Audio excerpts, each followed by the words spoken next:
There are four ways to study best way for the preparation of exam.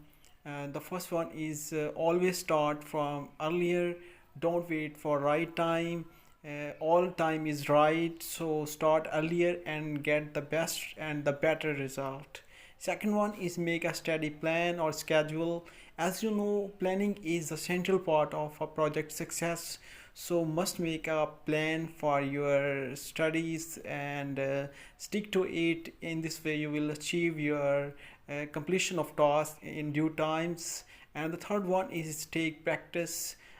Practice, it will give you an idea what on the real thing will happen with you in your exam. So take practice exam. Third one is get plenty of rest.